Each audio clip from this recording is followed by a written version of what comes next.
You know, in the world of database development, sometimes a revolution doesn't start with a bang. It starts with a frog.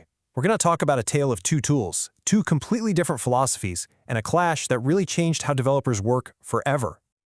Okay, so you gotta picture this. It's the 1990s. If you were an Oracle developer, your world was basically a black screen with a blinking cursor. The command line was absolute king. But under the surface of this really rigid kingdom, a lot of frustration was building up, and a small, scrappy little freeware tool was about to make a huge splash. So, to really understand this revolution, first we have to get to know the ruler of this kingdom, a tool called SQL+. SQL Plus was the official tool, the one Oracle pretty much mandated. And look, it was powerful. There's no question about that.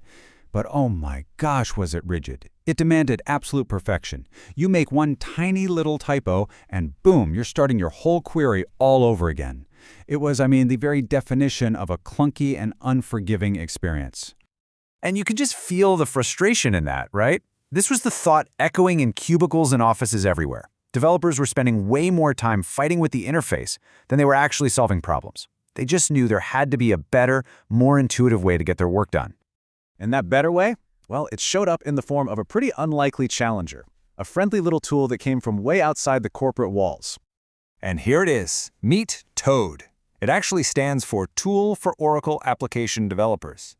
Now, this wasn't some big top-down corporate project. Nope, this was a side project, built out of pure necessity by a DBA named Jim McDaniel, who thought, just like everybody else, there has to be a better way. And then he went and built it himself. And this, right here, this captures the pure relief that Toad brought to the table.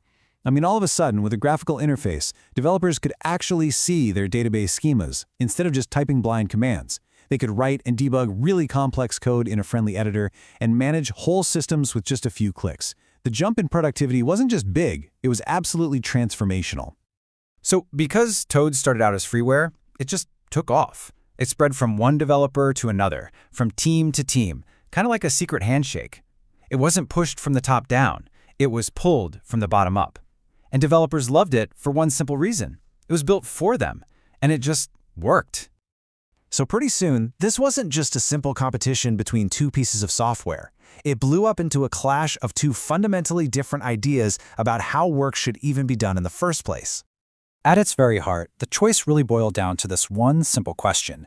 Did you value the rigid, structured discipline that the command line forced on you, or did you prefer the creative freedom that a graphical tool offered? And this chart just lays out that divide perfectly. On one side, you've got SQL+, top-down discipline, the official corporate tool with an unforgiving command line. And on the other side, Toad, all about bottom-up productivity, born from an unofficial freeware project with a friendly GUI. It was the official, sanctioned way versus the unofficial but way more beloved way.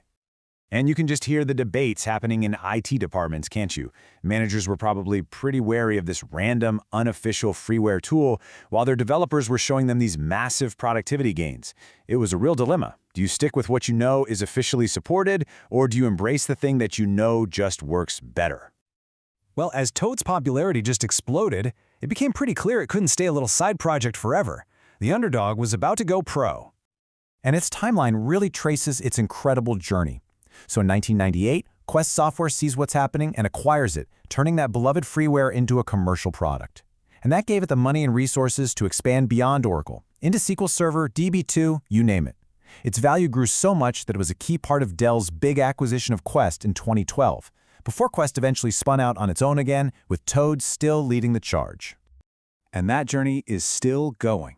The little freeware project that could is now a mature, flagship product for database pros everywhere. And it's still prized for the exact same thing that made it popular in the first place, making developers' lives easier.